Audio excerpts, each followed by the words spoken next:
Մեծարգո պարոն վարչապետ, ազգային ժողովի մեծարգո նախագահ, ազգային ժողովի հարգելի պատգամավորներ,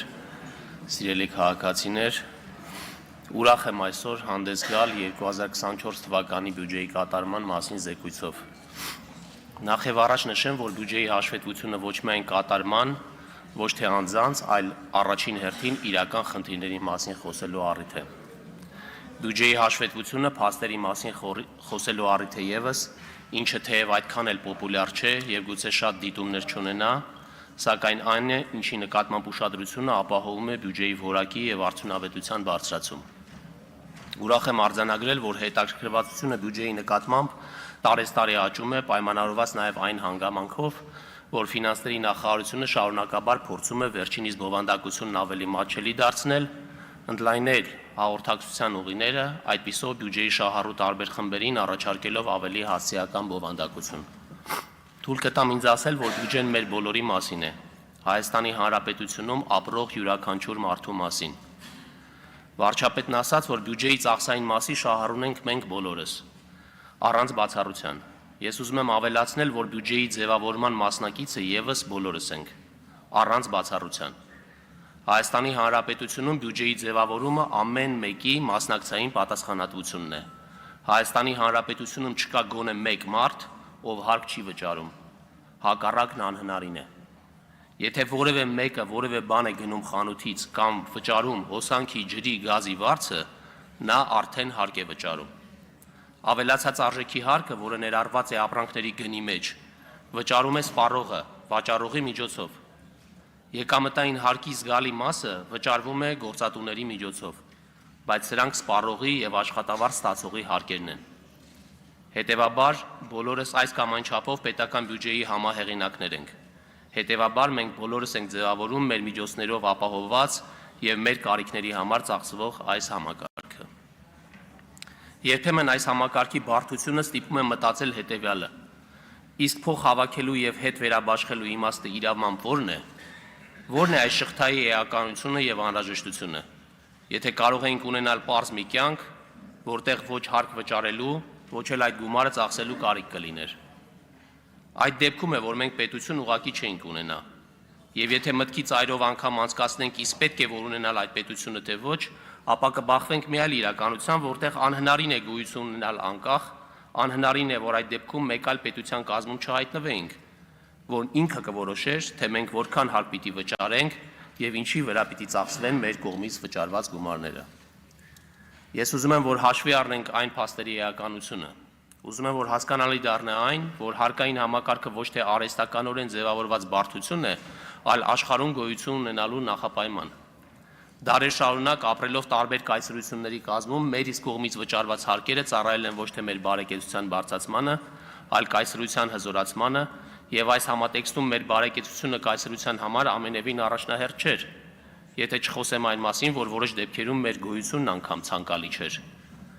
Եվ ուրեմն այս բարդ համակարգի արդյունավետ գործունեության ապահովումը կենսական անհրաժեշտություն է հանրային կյանքի կազմակերպման եւ զարգացման համար։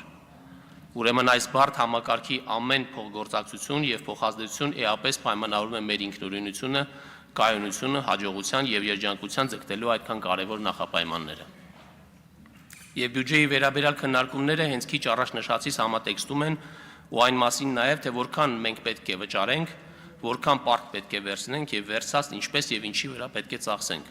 որ ունենանք մեր պատկերացրած Հայաստանի Հանրապետությունը։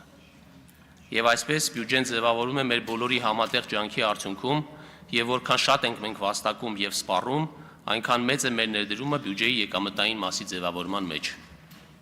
Հարստացիր եւ հարստացրու բանաձևը հենց սրան է վերաբերվում։ Եթե անգամ քաղաքացին իր ստացած եկամուտների մի մասը ոչ թե սպառում, այլ խնայում է,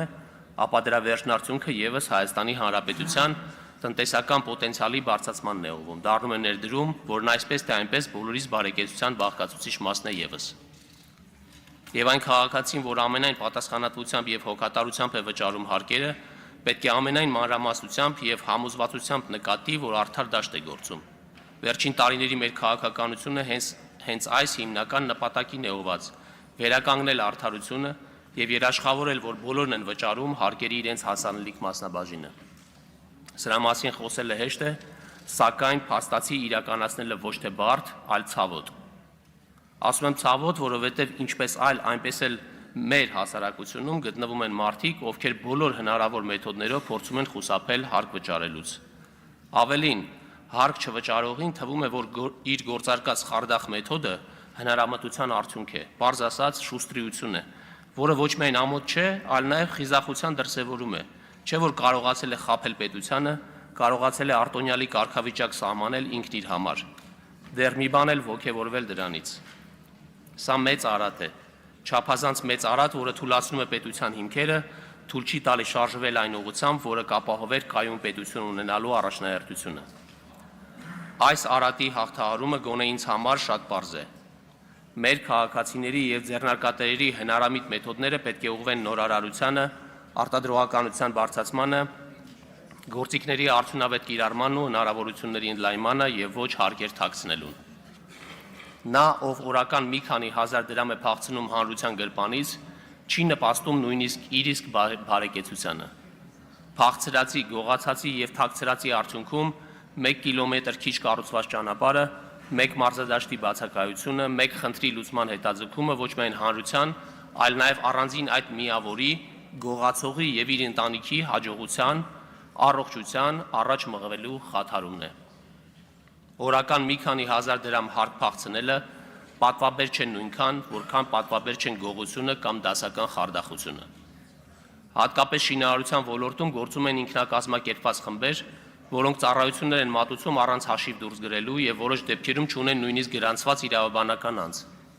Հիշեցնում եմ, որ նման գործունեությունը համարվում է ապօրինի ձեռնարկատիրություն եւ այն քրեորեն հետապնդելի արարք է, պատիժը ընդհուպ ազատազրկում։ Ընդգծում եմ նորից, մեր պարտականությունը հարկային ստվերը կրճատելն է,